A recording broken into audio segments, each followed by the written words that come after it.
There was something up in the clearing ahead. Something didn't belong there. Approaching cautiously, they inspected the hunk of twisted metal. Was someone still inside? Opening the front door, they peered into the car, but there was nobody there. How had it gotten here? Then, Joe spotted something bright blue from the corner of his eye. Hello, whyandhoww friends. It had started out as a normal evening for two teenagers, Alec Yanusuko and Joe Delvecchio. They knew the woods in Lackawanna County near their homes well and often went ATVing, hiking, and fishing there. On this particular excursion, they stumbled on something that blew an ongoing investigation open wide. Little did they know their woodland playground would never be the same again. Before we move on, make sure you smash the like button, subscribe to our channel, and activate the notifications bell for new amazing videos.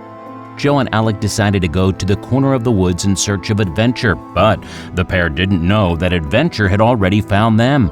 The car in the woods just didn't make any sense, and the boys immediately knew something was very wrong. They found the car far from the road and all signs pointed to something sinister. The abandoned car's windows had been smashed and there was no signs of movement. Everything was eerily quiet. Joe and Alec peered inside but didn't find a soul. But what had happened to the car's passengers and how had the car gotten so far into the woods?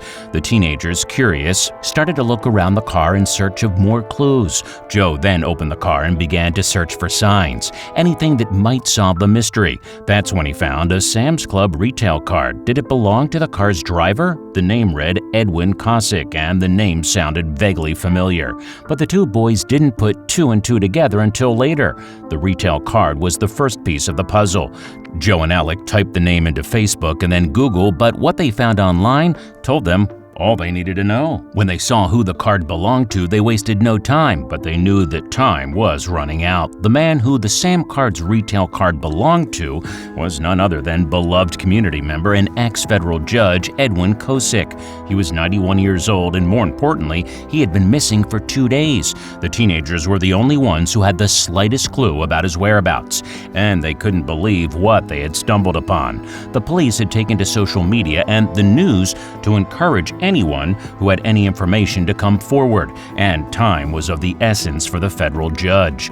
The winter temperature had plummeted overnight, and the police feared that an elderly man would not survive exposure to the freezing cold. Alec and Joe immediately searched around the abandoned car again, and there was no sign of the missing man. With their search for Kosick becoming futile in the growing darkness, Joe and Alec raced home and told their parents about the mangled car and the missing judge. The boys' parents immediately called the police, who asked the teenagers to take them to the scene in the woods. They arrived equipped with flashlights and a K-9 unit, and the search party looked for the missing man well into the night.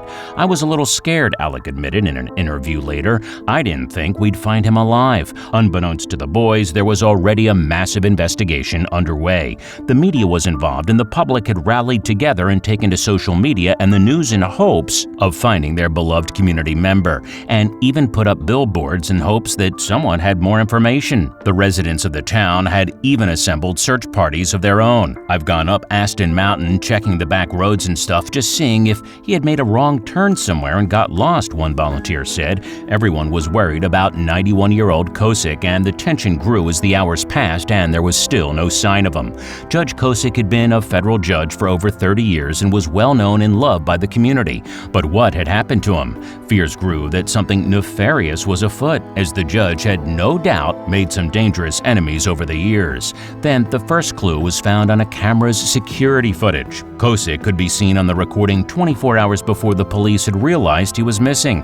Kosick was wearing jeans and a blue coat in the early hours of the morning as he tried to enter Bill's ShopRite, which was closed due to the hour. But what had happened to him? Defense attorney Chris Powell said, "We wanted to know what happened to him. I was just over in the court this morning and it's on everybody's mind."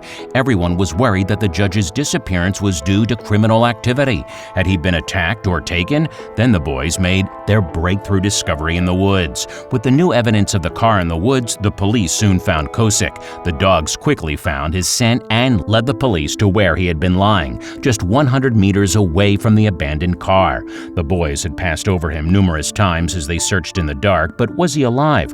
Kosick was barely conscious and had been too weak to call out and had no idea where he was. The marshals then managed to piece together what chain of events had led to him to be alone in the woods, so far away from any roads.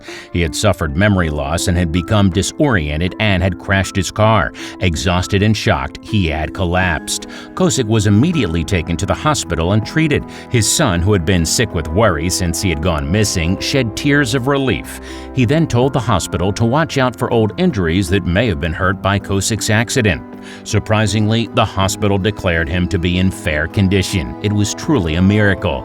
If the two teens, Joe and Alec, hadn't stumbled upon the car and the telltale club card, Kosick's story may have not had a happy ending, and the beloved judge is alive and well thanks to their quick thinking and curiosity. U.S. Marshal Martin Payne was especially grateful.